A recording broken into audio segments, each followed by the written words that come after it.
Eh bien, bonjour et bienvenue pour ce webinaire que nous allons consacrer à la présentation du concours d'entrée à IPJ Dauphine PSL.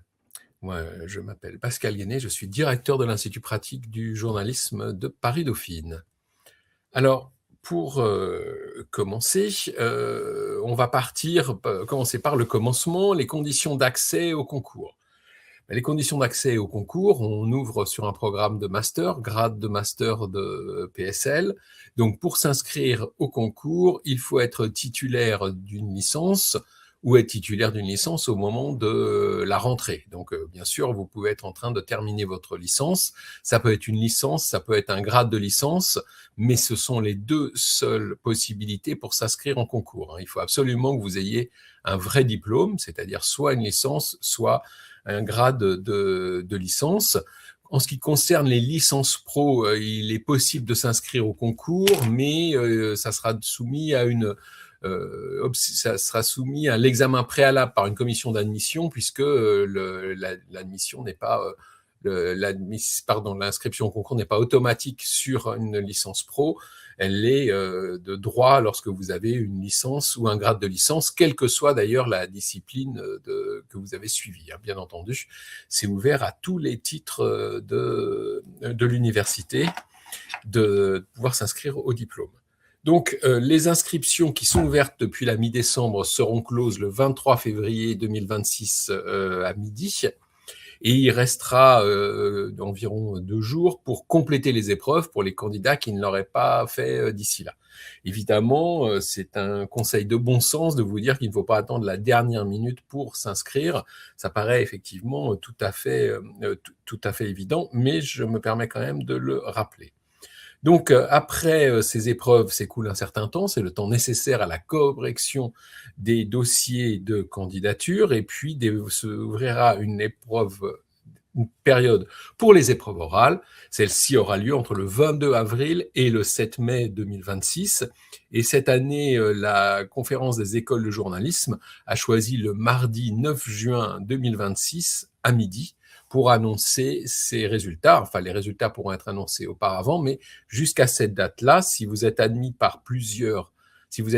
plusieurs écoles de la conférence des écoles de journalisme, vous aurez la faculté de choisir celle dans laquelle vous souhaitez vous inscrire.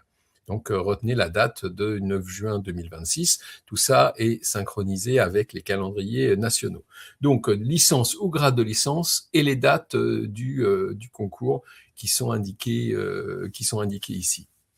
Donc, nos épreuves sont à distance, elles sont maintenues à distance. Nous considérons que c'est un dispositif qui permet à des candidats de pouvoir participer à notre concours, quel que soit l'endroit où ils se trouvent et quelle que soit la période de l'année.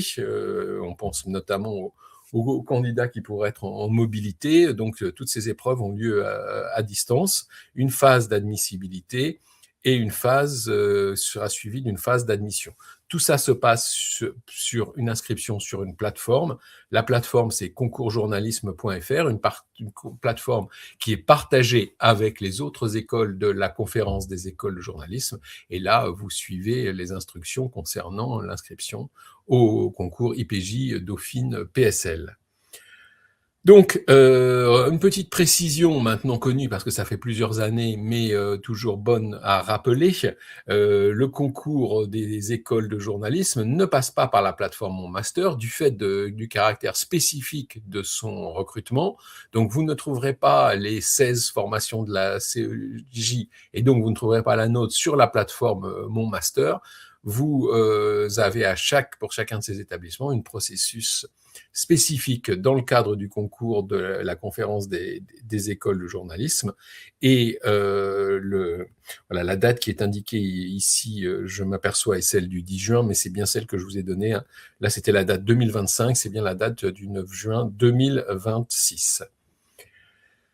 Alors maintenant, entrons dans les épreuves. Bon, la première des choses, c'est que pour des questions évidentes, les épreuves sont des épreuves anonymes. Donc, le correcteur, les évaluateurs qui regarderont votre travail ne devront pas être en mesure de vous identifier ou de faire des recherches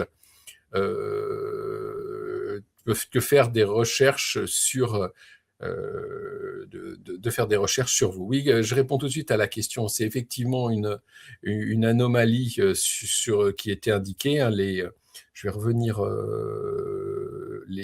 Les épreuves sont bien la date. Je remets ici puisqu'il y a une erreur sur un autre slide. Je remets bien cela. La limite des dépôts des épreuves, c'est bien le 25 février à 12 heures. Hein. C'est bien cette date qui doit être prise en compte. Je reprends le cours de ma présentation. Donc, le premier tour des épreuves d'admissibilité. Les épreuves d'admissibilité, elles se déroulent en 3 blocs. Le bloc du dossier, 30% de la note, le bloc des vidéos, 20% de la note, et le bloc texte, les textes que vous aurez à rédiger, 50% de la note. Donc, veillez aux questions de rupture d'anonymat, c'est bien reprécisé sur la plateforme, mais que votre CV soit anonyme, que vous n'écriviez pas votre nom dans les textes et que vous ne prononciez pas votre nom sur les vidéos. Hein. On pose parfois la question de dire qu'on peut vous reconnaître sur les vidéos. Les vidéos sont évaluées en dernier et ce que l'on ne veut pas, c'est que un évaluateur, voyant le nom de la personne, puisse faire des recherches complémentaires sur Internet. Donc, vous voir ne sera pas suffisant, évidemment, pour faire quelque chose comme ça. Le dossier, retraçant le parcours du candidat, ça va compter pour 30% de la note finale. Je réponds à la question de Sacha, à savoir est-ce qu'il y a quelque chose qui vous donne la possibilité d'être identifié? Évidemment, vous n'indiquez pas sur votre CV quoi que ce soit qui puisse vous faire identifier sans que le correcteur ait à effectuer une démarche. Je vous donne un exemple. Par exemple, si vous indiquez un compte Twitter qui prend votre nom et prénom, mais ça sera considéré comme étant une rupture d'anonymat. Si vous indiquez, pareil, la liste vers votre LinkedIn, ça sera la même chose. Ça sert à rien de nous envoyer des éléments dont on n'a pas besoin pour l'évaluation. Pas nécessaire de nous envoyer des liens vers des portfolios, des choses à regarder, à écouter. Ce n'est pas ce qui est demandé dans les épreuves et ce n'est pas ce qui sera consulté par les évaluateurs de manière certaine. Donc faites très attention si jamais figure sur votre CV des éléments de cette nature-là, que le lien qui mènera vers cet endroit ne permette pas de vous identifier parce que vous auriez indiqué votre nom et votre prénom. Ou que vous ayez mis par exemple une adresse mail qui comporte votre nom et votre prénom. Donc, sur cette partie du dossier, on va revenir plus en détail sur les épreuves après, mais je fais déjà un petit tour sur ces épreuves. Donc, les vidéos, c'est une épreuve face cam, c'est pas du tout une épreuve technique, hein, c'est bien une épreuve de fond par rapport à aux questions qui sont posées pour cette candidature. C'est ça qui porte pour le 20% de la note finale. Et la rédaction des 3 textes, c'est 50% de la note finale. Donc ça, c'est un rappel détaillé de ce qu'on vient de se dire. Au deuxième tour, l'épreuve d'admission. L'épreuve d'admission, c'est un grand oral, donc qui peut durer jusqu'à 30 minutes. Vous pourrez être interrogé sur tous les sujets que souhaiteront les évaluateurs. Chaque commission d'admission est composée d'un enseignant-chercheur ou un enseignant de l'Institut pratique du journalisme Dauphine PSL, accompagné de professionnels des médias, souvent des journalistes qui interviennent dans le cadre de la formation ou des responsables de ressources humaines. En général, ce sont 2 ou 3 personnes qui seront là à vous interroger pendant cette épreuve pour les candidats qui se retrouveront à l'épreuve d'admission. Entrons un peu dans le détail. Donc, le dossier. Que sert à faire le dossier? Le dossier va évaluer 2 choses. La première, c'est évidemment le parcours académique du candidat et son parcours personnel, et en quoi, effectivement, ça va représenter des atouts, des avantages pour exercer le métier de journaliste. Évidemment, on intègre Paris Sciences et Lettres, donc la question du parcours académique précédent, des évaluations des notes est très important pour nous, hein. On recrute des personnes motivées pour devenir journalistes, mais aussi qui ont pu démontrer leur engagement par le passé dans leur réussite d'études, puisque les études de journalisme sont des études exigeantes, puisqu'il faut à la fois s'engager sur l'apprentissage technique d'un métier, mais aussi sur le renforcement de ses compétences fondamentales, afin de pouvoir traiter avec pertinence l'actualité dans toute sa diversité. Et donc, on regarde aussi, bien sûr, sur cette partie-là, qu'est-ce que le candidat ou la candidate a fait en plus de ses études, comment elle s'est engagée dans un parcours sportif, associatif, personnel, si elle a éventuellement eu à travailler en parallèle de ses études, et que c'est ça qui va être recherché dans ce dossier et dans cette partie de l'évaluation, au travers du dossier qui, je le rappelle, va compter pour 30% de la note finale, donc un peu moins d'un tiers de cette note finale. On nous pose souvent la question, que faut-il faire avant l'école de journalisme? Nous, on n'a pas de profil particulier que nous cherchons à recruter. On cherche à recruter des étudiants qui vont passer 2 ans avec nous. Donc, ce qui nous intéresse aussi, c'est que ce soit des étudiants qui ont eu un parcours antérieur qui est un parcours le plus varié possible, et qu'on ait à la fois des étudiants qui ont fait des études de lettres, de langue, de sciences politiques, d'économie, de gestion, tout ce que l'on peut imaginer avoir fait. Cette liste citée n'est évidemment pas limitative. Notre cursus ne se destine pas à des personnes ayant déjà fait un cursus en journalisme au premier cycle. Ça n'aurait pas de sens d'avoir étudié dans un cursus de journalisme. On a bien sûr pu faire une prépa, mais enfin intégrer l'Institut pratique du journalisme en ayant fait du journalisme avant, un peu au détriment finalement des compétences fondamentales que nous recherchons, c'est possible, mais ça demandera un gros travail de mise à niveau pour l'étudiant qui rentrerait dans ce contexte-là, par rapport notamment à une société évidemment de plus en plus complexe, dont les journalistes ont à traiter et à rapporter. Et donc voilà, c'est cette analyse qui est menée par nos évaluateurs. À ceci se joint un CV. Vous verrez qu'on rappelle cette rupture d'anonymat pour ce que c'est important. Donc vous avez un CV dans lequel vous relatez vos expériences. C'est un CV classique. Tout ça est complété par des rubriques détaillées que vous avez dans le questionnaire que vous aurez à remplir dans le dossier en ligne cette fois-ci. Et donc évidemment, les évaluateurs ont lieu à l'ensemble. Donc la partie description des stages, tout ça, vous le faites plutôt évidemment dans la partie du questionnaire que sur le CV lui-même. Voilà.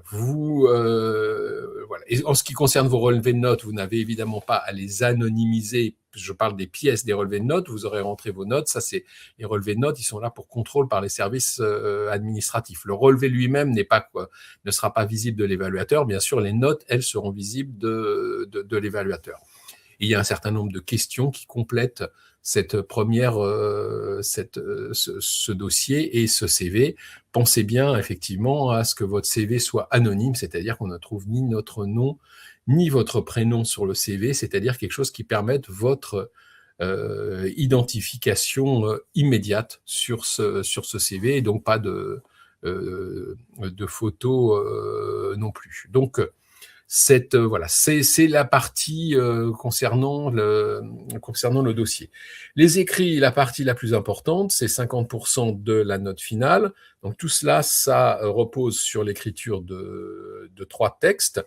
Et là, on est sur une évaluation des aptitudes rédactionnelles du candidat ou de la candidate, sur effectivement la capacité à construire son raisonnement, démontrer son raisonnement et commencer à comprendre qu'est-ce que c'est de s'adresser à un public particulier, à un public déterminé.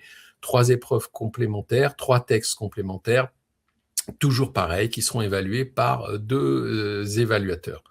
Donc, la première question ici, ça concerne cette année une discussion autour d'un article, d'un reportage ou d'un sujet d'actualité que vous avez partagé avec quelqu'un en lien avec votre envie de devenir journaliste. Donc, cette question, on essaye de faire des questions qui sont le plus claires et le plus compréhensibles possible. Et on vous demande ici un texte de 1500 signes. Les espaces sont compris dans ce texte que vous nous adresserez. Donc, c'est de faire un lien entre à la fois un peu votre intérêt pour l'actualité, un article, un reportage, quelque chose qui vous a marqué et que vous avez eu envie de partager, et ça c'est rentré dans des éléments qui vous ont déterminé dans votre envie de devenir journaliste. Donc ça, c'est la première question. La deuxième question, c'est une question qui porte sur le portrait d'une personne qui existe un métier du quotidien et qui n'appartient ni à votre cercle familial, ni à votre cercle amical. Donc là, pareil, un métier de proximité, le champ est évidemment extrêmement large.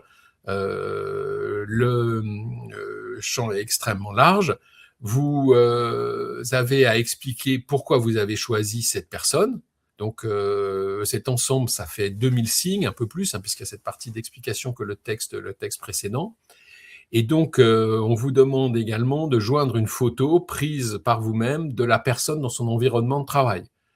Donc ça, c'est important au moment où vous allez rencontrer la personne pour préparer ce portrait. N'oubliez pas de prendre une photo. On ne cherche pas tellement la qualité de la photographie, hein, c'est pas un exercice de photographie, c'est un exercice lié au portrait pour faire le lien entre la personne que vous avez rencontrée et cette photo qui est prise. C'est une question obligatoire évidemment. Il faut que la photo et tout ça va figurer dans le questionnaire lui-même. Les raisons du choix de la personne, on pose la question, mais vous l'indiquez évidemment dans la case qui est prévue à cet effet. Tout ça, c'est dans la plateforme du concours, vous le retrouverez.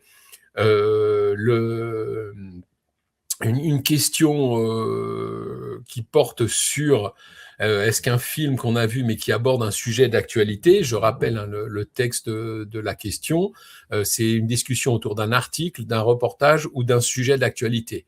Donc, un film qui s'ouvre d'un sujet d'actualité, vous pourriez faire cela, vous prendriez un risque, il faudrait bien expliquer pourquoi vous considérez que ça rentre dans la réponse au sujet qui est posé. Hein. On part plutôt d'un traitement journalistique plutôt que d'un traitement fictionnel dans cette question.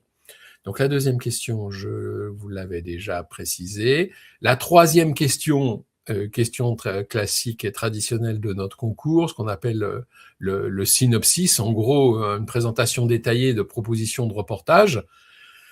Donc là aussi, il faut prendre en compte un public déterminé. On sait, comme les autres épreuves, il faut bien lire l'énoncé. On vous pose le sujet, vous lisez le sujet et vous respectez ce qui vous est demandé. La proposition de reportage en quelques phrases. Pourquoi vous choisissez de traiter ce sujet et pourquoi maintenant? Comment vous mèneriez des recherches préparatoires? Sur quel terrain de reportage vous compteriez vous rendre? Qui envisageriez-vous de rencontrer? Et puis, quelles sources vous paraîtraient pertinentes également? Donc ça, c'est sur cette épreuve-là. Là, on a un système de tirage au sort qui fait que lorsque vous validez votre dossier, votre sujet va vous être affecté. Donc, puisqu'il y a 6 sujets et 6 types de publics, il va y avoir 36 sujets différents qui vont être possibles. Et donc, ces sujets-là vont être le sujet définitif. Hein, voilà, il va vous être... vous le découvrirez au moment du concours, mais bien sûr, vous allez connaître avant, c'est sur le site ipj.eu que vous avez la liste de tous les sujets et de tous les types de lectorat. Vous ne savez pas quel sujet va vous être affecté auparavant, mais vous savez que ça va être choisi dans cette liste que vous voyez ici apparaître à l'écran. Donc, il y a d'un côté un thème et de l'autre côté un type de public. Et donc, le thème, ce qui disparaît, là où ça commence, ce qui veille, là où ça coince, les gestes qui comptent, ce qui reste. Et ensuite, nous vous donnons des pistes d'interprétation de ce sujet, de la façon dont ça peut être effectivement des pistes de ce sujet. Et après, vous avez le public en face sur le type de public auquel va s'adresser votre proposition. Donc, vous avez personnes travaillant, personnes retraitées, personnes férues de sport, etc., etc. Et voilà, un exemple de tirage au sort pour la fin, quoi. Est-ce qu'il y a un temps limité pour réaliser le synopsis? Non, vous n'avez pas de temps limité. C'est le moment entre le moment où vous serez inscrit, puisqu'à ce moment-là, vous aurez connaissance de vos épreuves, et le moment de fermeture des épreuves. Donc, 2 jours après, comme je l'avais présenté au départ, le début des inscriptions. Donc, si vous validez votre inscription maintenant, eh ben, vous aurez jusqu'à cette date pour composer votre synopsis. Si vous vous inscrivez à la dernière minute, vous n'aurez que 2 jours pour accomplir le synopsis. Hein. C'est le principe et boucler toutes vos épreuves. Il en est de même d'ailleurs pour les autres épreuves au-delà du synopsis. Hein. Donc voilà, on me pose une question sur le timing. Il n'y a pas de temps limité sur les épreuves en réalité. Hein. Donc c'est à vous d'y consacrer le temps que vous estimez. Il n'y a pas un chronomètre qui va se déclencher sur ce point de vue-là. Concernant l'usage que vous pouvez faire des intelligences artificielles sur lors des épreuves, bah, vous aurez à vous engager, faire une déclaration d'intégrité. Lorsque vous aurez complété vos épreuves, vous aurez à vous engager sur cette déclaration d'intégrité. C'est-à-dire que nous considérons que vous pouvez utiliser des outils d'intelligence artificielle au moment de l'idéation, quand vous recherchez vérifier des informations, mais vous ne pouvez pas utiliser les intelligences artificielles pour la rédaction finale de votre document. Et donc voilà, vous certifiez être bien l'auteur de ces textes-là. Et si il y a un doute quant à ces usages, eh bien le jury pourra vous poser des questions sur votre démarche au moment de l'oral, à but de vérifier que la déclaration d'intégrité que vous aurez signée, vous l'avez bien suivie telle que cela vous a été demandé. En ce qui concerne les vidéos, donc 20% de la note finale. Donc les vidéos, pareil, la rupture d'anonymat, c'est absolument fondamental. Donc vous ne devez pas indiquer votre nom ni votre prénom, c'est absolument interdit, sinon vous aurez une note de 0 sur cette épreuve. L'objectif de l'épreuve, c'est de comprendre la personnalité du candidat. Hein, c'est évaluer, ça arrive après que les évaluateurs aient corrigé vos premières épreuves, lu votre dossier, corrigé vos épreuves écrites. Donc, ça arrive ensuite, ça arrive en complément pour que les évaluateurs vous connaissent mieux à cette phase-là. Et on le redit, ce n'est pas une épreuve technique. Donc, il n'est pas possible d'effectuer un montage, pas d'édition, pas d'ajouter des filtres. Tout ça, c'est interdit. Ce n'est pas la qualité technique qui est évaluée. Il faut évidemment que la vidéo soit lisible et le son audible, mais vous devez faire ça en plan fixe, face caméra, comme je me trouve avec vous depuis tout à l'heure. Sans rien d'autre que ça. Donc, pas de personnage qui intervient, pas de montage, pas de vous dans un coin, etc., etc. Tout ça, ça ne nous intéresse pas. Tout ce qu'on veut, c'est vous entendre sur les questions qui vous seront posées. Tout ça est rappelé sur la plateforme. Et donc, là aussi, c'est important de s'y prendre en amont, notamment par rapport aux dates qui vous ont été données concernant la fermeture des inscriptions et la fermeture des épreuves. On vous demande de respecter le temps, la façon dont vous allez structurer cette minute, 2 fois 1 minute, puisqu'il s'agit de 2 vidéos d'1 minute. C'est extrêmement important pour votre évaluateur. Et donc, c'est à la fois court, 1 minute, mais c'est à la fois long parce qu'il faut évidemment avoir quand même bien structuré votre propos. C'est ça qui va être recherché par les évaluateurs, cette capacité à structurer votre propos. Les questions n'ont pas changé par rapport à l'année passée. La première question, parlez-nous de vous. La deuxième question, racontez-nous une expérience collective à laquelle vous avez participé. Voilà, ce sont des questions relativement simples, pas de difficulté de compréhension des questions.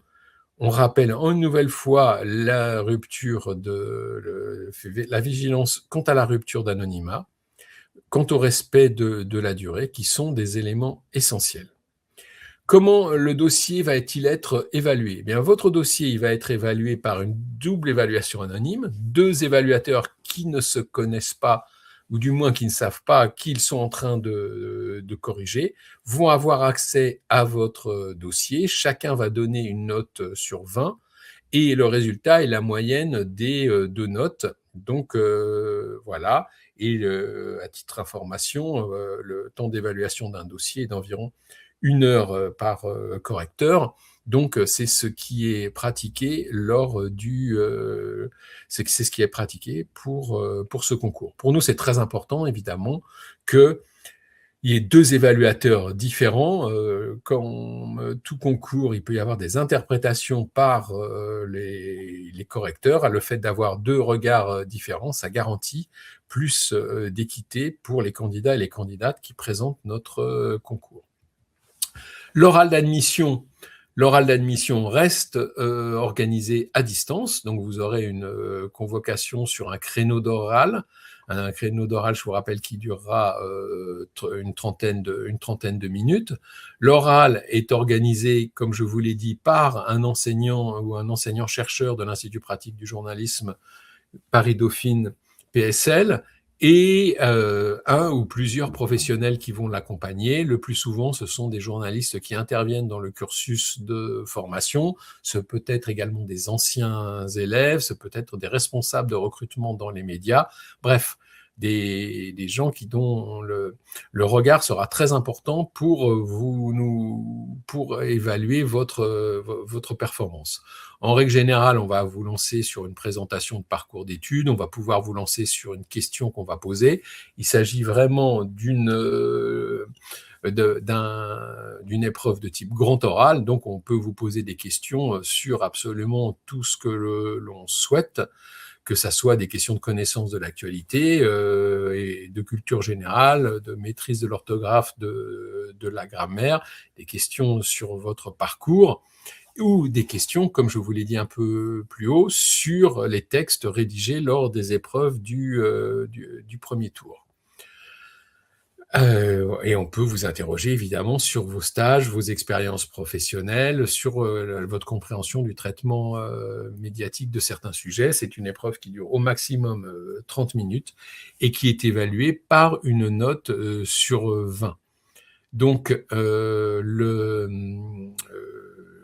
voilà. En ce qui concerne l'évaluation de l'oral, donc il y a 4 commissions en parallèle pilotées, comme je vous l'ai dit, par un enseignant-chercheur d'IPJ Dauphine PSL. Chaque commission va recruter le même nombre de candidats et chaque commission va avoir le même nombre de places sur la liste principale et sur la liste d'attente, et chaque commission va noter les candidats sur 20. Donc ça veut dire aussi, mais c'est toujours nous le choix que nous avons fait, d'avoir le maximum de chances pour nos candidats et candidates, quel que soit le jury sur lequel vous allez tomber, entre guillemets, vous aurez autant de chances d'intégrer notre institut, puisque chacune de ces 4 commissions d'admission aura le même nombre de places à disposition. Et donc, voilà, cet oral est bien sûr à distance, et nous utilisons la plateforme Teams pour réaliser ces oraux, et le créneau le créneau qui vous sera proposé suffisamment à l'avance pour vous permettre de vous organiser. Donc il y a une question d'Annabelle qui revient à un slide précédent. Si sur ma vidéo on voit mon nom sur un flyer parmi plusieurs autres noms, cela constitue une rupture d'anonymat. Probablement pas une rupture d'anonymat, mais probablement une scénarisation. On ne vous demande pas de montrer des objets, on ne vous demande pas de faire des choses particulières, on vous demande de répondre à la question. Donc, moins vous faites de choses de ce type-là, mieux c'est pour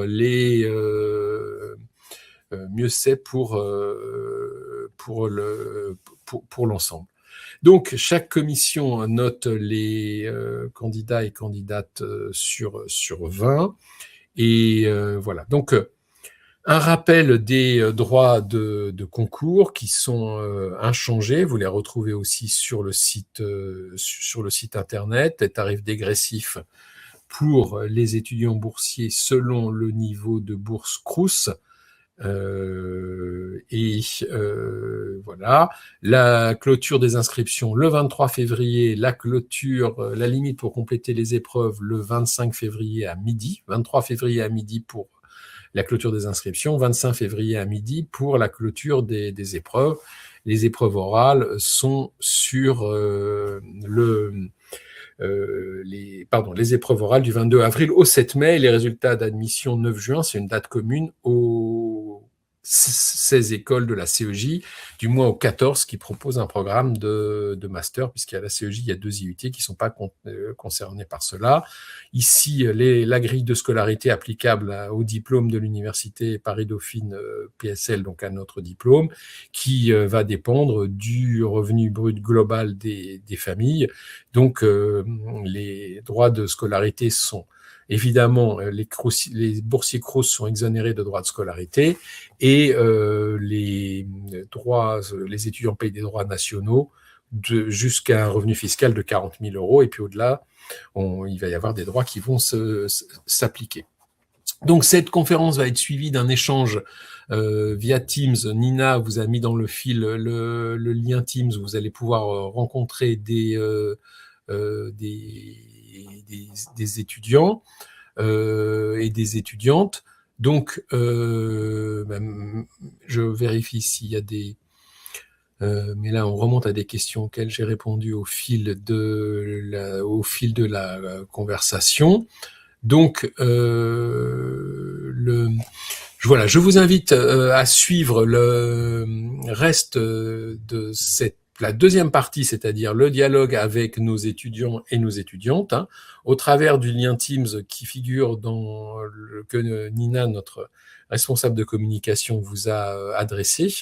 Et je vous souhaite donc de réussir notre concours. Et pour ceux qui sont parisiens ou en Île-de-France, nous sommes aujourd'hui, au moment où nous enregistrons cela, le samedi 7 février. Et donc, à partir de 14h, il y a notre journée portes ouvertes organisée 24 rue Saint-Georges dans le 9e arrondissement à Paris, où nous serons heureux de vous accueillir pour continuer cette conversation avec vous. Donc, merci pour votre participation. Et il ne me reste plus qu'à vous souhaiter une bonne suite pour ce